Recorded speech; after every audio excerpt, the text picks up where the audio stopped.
दोस्तों Elon Musk के बीच में और इस जज के बीच में जो भी बातें चल रही हैं उसमें फ़िलहाल के लिए ब्राज़ीलियन जज की ही जीत हुई है, क्योंकि भैया वो सुप्रीम कोर्ट के अंदर बैठा है। उसने साफ साफ कह दिया है कि भैया एक्स चला गया, अपना ऑफिस सब उठा के अब ऐसा करते हैं एक्स को पूरी तरीके से बैन कर देते हैं। और 5 दिन का टाइम दिया है उन्होंने गूगल प्ले स्टोर को, एप्पल के ऐप स्टोर को और बाकी के जो ऐप स्टोर हैं उनको भी कह दिया है कि भैया इसको 5 दिन के अंदर अंदर आपको हटाना होगा ब्राज़ील के अंदर से और इसको चलने नहीं देना है। इसी के साथ साथ इन्होंने वहाँ के इंटरनेट सर्विस प्रोवाइडर्स को भी कह दिया, टेलीकॉम ऑपरेटर्स को भी कह दिया कि पूरी तरीके से बैन किया जाए एक्स को। 1% भी कमाई नहीं होनी चाहिए एक्स की हमारे देश से, इसको चलने ही नहीं देना है। और ऊपर से जो लोग वीपीएन का यूज़ करके किसी तरीके से सोच रहे थे कि हम एक्सेस कर लेंगे एक्स को और दोबारा से यूज़ करने लग जाएंगे, तो भैया उनके सर पे भी कुल्हाड़ी मारी है कि भैया $9,000 का जुर्माना लगेगा जो भी बंदा इस तरीके की चीज़ें करेगा कि वो एक्सेस करने की कोशिश करेगा वीपीएन चालू करके एक्स को। तो भैया $9,000 मतलब होते हैं करीबन 7 लाख के आसपास में, तो एक बहुत ही तगड़ा फाइन है। और यहाँ पर केस क्या थे एक्स के ऊपर जिसकी वजह से ये सारे मामले हुए? एक्स को कह रहे थे कि ये मिसलीड कर रहा है। इलेक्शन के टाइम पे इन्होंने कई सारे अकाउंट्स को ब्लॉक करने के लिए कहा था कि इनको फ्रीज करो, उसकी पोस्ट को हटाओ, ये करो वो करो। $3 मिलियन का जुर्माना ठोक दिया था एक्स के ऊपर, जिसके बाद में एलॉन मस्क ने कहा एक बात नहीं मानूं, ना मैं ये करूं, ना मैं वो करूं, ना मैं 3 मिलियन दूं और ना मैं लीगल रिप्रेजेंटेशन के लिए वहां पर आऊंगा। तो इन्होंने बिल्कुल ही रिफ्यूज कर दिया था। आप देखो फ्रांस के अंदर जिस तरीके से पवेल ड्रूप पकड़े गए, वही सेम चीज एलॉन मस्क के साथ में भी हो सकती थी अगर वो ब्राजील के अंदर पहुंच जाते।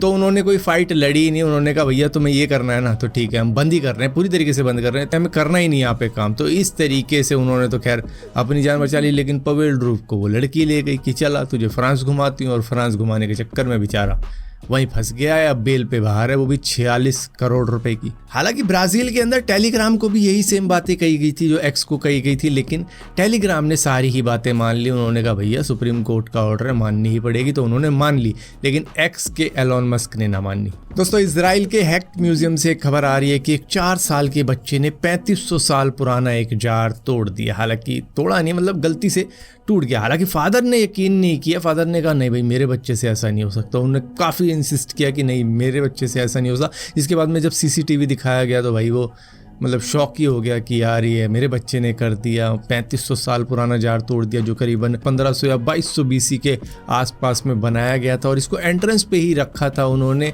जहाँ पर बच्चे ने ये तोड़ दिया। लेकिन बाद में जब सीसीटीवी में चेक कराया गया तो फादर काफ़ी ज़्यादा डिप्रेशन में चला गया, मतलब दुखी हो गया कि अब कैसे इसकी कीमत चुकाई जाएगी उस 4 साल के बच्चे ने जो भी किया, क्योंकि वो तो पे उनके फादर को ही करना पड़ेगा। लेकिन म्यूज़ियम वालों ने पुलिस को इन्वॉल्व नहीं किया, म्यूज़ियम वालों ने भी दिल दिखाया। उन्होंने कहा कि चलो बच्चे की गलती नहीं है, क्योंकि बच्चा भी यही नहीं है कि जानबूझ के धक्का दे दिया उसको, उसका भी पाँव डगमगा गया और वो अचानक से उस पर गिर गया जिसकी वजह से जार टूट गया। लेकिन चलो कोई बात नहीं, हम आपको ऐसा करते हैं गाइड करते हैं, प्राइवेट गाइड दिया ताकि वो थोड़ा सा जिस भी मतलब डिप्रेशन में या टेंशन में चले गए होंगे उससे थोड़ा सा उभर जाए, कि भुला दे कि इतनी बड़ी घटना उनके बच्चे से हो गई या उनकी फैमिली से हो गई। तो उनको अच्छी तरीके से गाइड किया गया, दिखाया गया उनको बाकायदा म्यूज़ियम की कौन सी चीज़ कैसे है, मतलब ऐसा ही होना चाहिए। वरना पता नहीं कौन से स्टोर की खबर थी जहाँ पर शायद वो चाइना की थी, जहाँ पर एक एंटिक चीज़ टूट गई थी जिसके बाद में उनके पेरेंट्स को तो धर लिया था कि नहीं तुम्हें पे करके ही जाना पड़ेगा, और उसके बाद पता नहीं क्या हुआ क्या नहीं हुआ। काफ़ी महंगा हिसाब था, वो याद नहीं एग्जैक्ट अमाउंट, लेकिन बड़ा अमाउंट था। दोस्तों स्विगी जीनी एक पैकेज डिलीवरी सर्विस है जहां पर आप अपने पैकेज को अपनी डेस्टिनेशन पे पहुंचा देते हो। जैसे कि जोमेटो होता है ना कि आपका खाना लेके आता है डिलीवरी करता है, तो उसी तरीके की सर्विस है कि आपका थैला उठाएगा बंदा और कहीं पर भी पहुँचा देगा जहाँ पर आपने कहा है कि आपने नई साड़ी खरीद ली वो भिजवा दो, आपने नया फ़ोन खरीद लिया वो कहीं पर भिजवा दो। तो मतलब जिसको भी देना होता है आपको गिफ्ट करना होता है, तो इस तरीके की सर्विस है। जहाँ पर हैदराबाद का एक बंदा इस सर्विस को अवेल करता है और वो एक बैग देता है डिलीवरी बॉय के हाथ में कि भैया इसको उस घर तक पहुंचाना है। तो बंदा क्या करता है, कुछ देर बाद अपना फ़ोन स्विच ऑफ कर देता है, अपना रडार ऑफ कर देता है ताकि उसको ट्रैक ना किया जा सके स्विगी ऐप द्वारा। तो भाई बंदा ये घबरा जाता है जिसने ये बैग दिया होता है, क्योंकि उसके अंदर एक महंगा लैपटॉप होता है।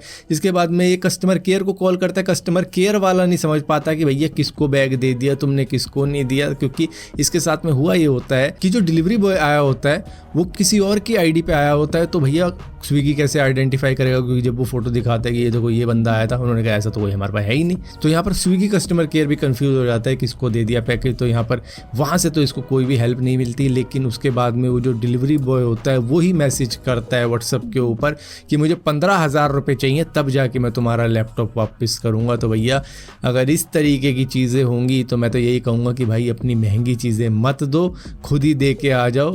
हाँ आपका टाइम वेस्ट होगा, लेकिन एटलीस्ट आपकी महंगी चीज़ें पहुँच तो जाएंगी जगह पे। अब ये बंदा पता नहीं कहाँ लैपटॉप लेके मेरी वीडियो देख रहा होगा, आराम से लैपटॉप पे सब्सक्राइब भी कर दिया होगा, क्या पता। दोस्तों ये जो दृश्य आप देख रहे हो ये जापान से आ रहा है, जो कि फुकुओका एयरपोर्ट का है, जहां पर टाइफून की हवाएं 200 किलोमीटर पर आवर से भी ज़्यादा तेज थी, जो कि जीजू एयर फ्लाइट 1408 को भी लैंड होने से रोक दे रही हैं। जो कि इतने भारी भरकम प्लेन होते हैं, लेकिन इनको भी हवाएं वापस पुश कर रही हैं कि भैया यहाँ पे लैंड होने की जगह नहीं है, कहीं और जाके लैंड हो।